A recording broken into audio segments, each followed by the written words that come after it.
An iPhone can cost hundreds of dollars more than a smartphone with similar specifications. A MacBook can sit beside a Windows laptop offering comparable hardware, often at a much lower price. And yet, millions still walk into Apple stores and willingly pay the premium. That raises a strange question. If competitors can build powerful devices for less, why doesn't Apple have to lower its prices? The answer isn't simply better technology. Apple's real advantage is that the product inside the box is only part of what the customer is buying. They are buying a brand they recognize, software designed around the hardware, an ecosystem connecting their devices, and an experience that becomes harder to leave over time. Apple has spent decades turning expensive products into desirable ones, and desirable products behave differently from ordinary products. But how did Apple build that pricing power? Why don't cheaper competitors simply take its customers? And what happens when switching away becomes more expensive than paying Apple's premium? To understand the economics, we first need to look at what customers actually get for their money. Walk into almost any electronics store and the price gap is difficult to ignore. In smartphones, Android manufacturers compete aggressively by offering powerful processors, high-resolution cameras, large displays, fast charging, and generous specifications at prices that can be hundreds of dollars below an iPhone. The same pattern appears in laptops.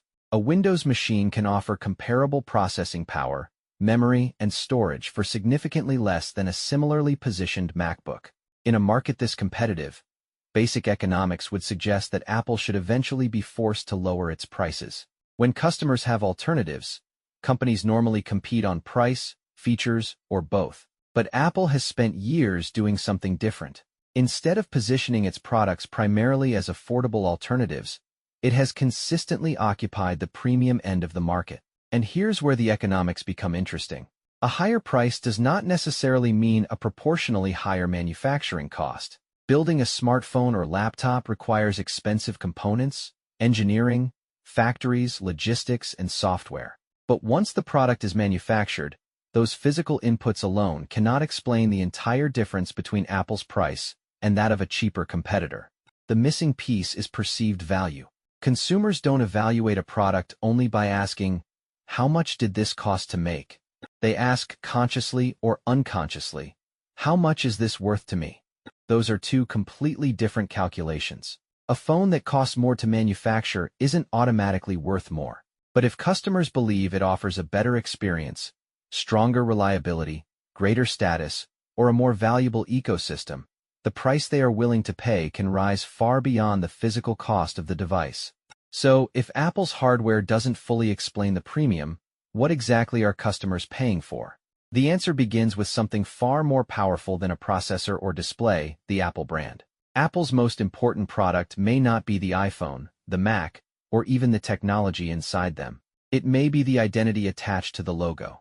For decades, Apple has gradually transformed itself from a computer company into a lifestyle brand.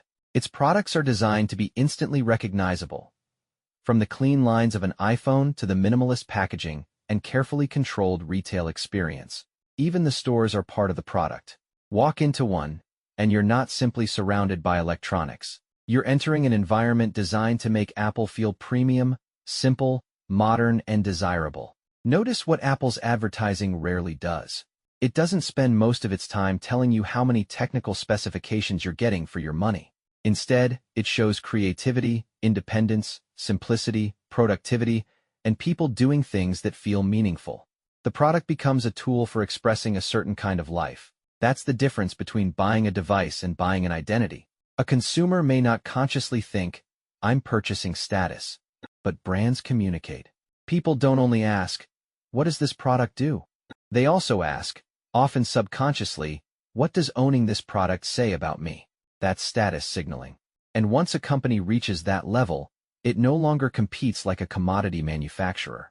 A cheaper product isn't automatically a substitute, because the customer isn't comparing specifications alone. They're comparing what each product represents. But branding is only the beginning. Because once someone buys their first Apple product, something else starts happening quietly in the background, and that may be even more powerful. The first Apple product is rarely the end of the purchase. It is usually the beginning. Buy an iPhone, and suddenly an Apple Watch becomes more useful, because it can mirror notifications, track activity, handle calls, and interact with the same digital world. Add AirPods, and they can connect almost effortlessly. Buy a Mac, and your phone, computer, photos, files, messages, and other information can begin working together through Apple's software and cloud services. Individually, these products are valuable. Together, they become something much more powerful. An ecosystem. And this creates an unusual economic effect. Each product increases the usefulness of the products around it. The iPhone makes the watch more attractive. The Mac makes the iPhone more useful for certain workflows.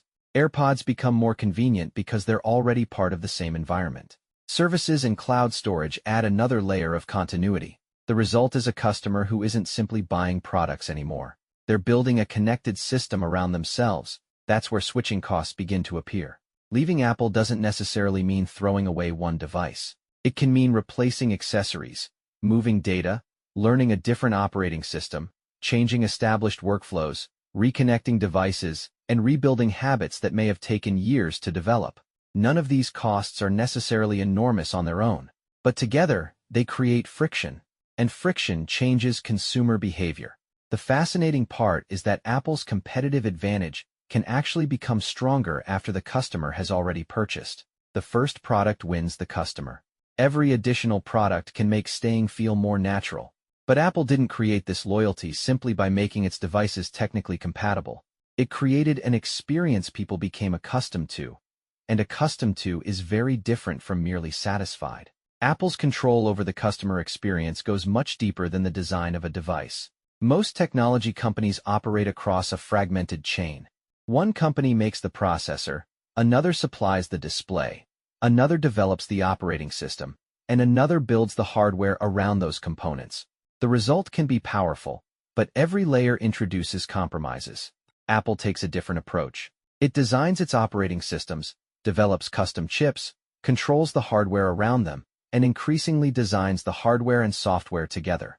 That means Apple doesn't have to ask whether one component is individually the best available. It can ask a more important question: how well do all the components work together? That distinction matters. A competitor might have a faster processor, a larger battery, or a higher resolution display on paper. But specifications only describe individual pieces of the experience. Apple is optimizing the system as a whole. Its chips can be designed around its software. Its software can be designed around its hardware. The interface can be controlled from the moment a customer turns on a device to the moment they connect another Apple product. Even the retail, support, and service experience can be managed as part of the same broader system. This gives Apple something difficult to replicate: consistency. Instead of competing component by component, Apple can compete on the combination. And consumers don't experience a processor, operating system, camera, and cloud service as separate businesses. They experience one product. That creates a crucial economic advantage. Apple doesn't necessarily need to have the absolute best individual component. It needs to create a combination that customers perceive as more valuable. And once we stop looking at Apple's products individually, the real financial power of this strategy starts to become much easier to see. Here is where Apple's pricing strategy becomes a financial machine. When a company charges a premium, the obvious assumption is that it must sell fewer products. And that's often true. But fewer units don't necessarily mean less money. If each customer generates substantially more profit, a company can afford to focus less on winning everyone and more on winning the customers who are willing to pay. This creates an important distinction between market share and profit share. A company can sell fewer devices than the combined number of cheaper competitors and still capture a disproportionate share of the industry's profits. Instead of entering a race to the bottom, Apple can protect its position by selling products at prices that leave more economic value behind with every sale. Those higher margins create another advantage. They give Apple more resources to reinvest. Money can flow into research and development, custom silicon, software, retail stores, marketing, supply, chain investments, customer support, and new services. Those investments can then improve the products and strengthen the brand, helping justify the premium all over again. It becomes a reinforcing cycle. Higher prices create higher margins. Higher margins fund investment. Investment improves the ecosystem and customer experience. A stronger experience supports the premium price. And this changes what Apple is actually trying to optimize. It doesn't need to sell the cheapest phone. It doesn't even need to sell every possible phone. Its goal is to maximize the economic value generated by each customer. But there's a weakness in this strategy. A premium only works as long as customers believe the product deserves it. So, how does Apple repeatedly convince millions of people that paying more isn't simply expensive, but worth it? That's where Apple's product launches, design philosophy, and marketing machine become part of the economics. Apple doesn't simply launch products. It creates moments around them.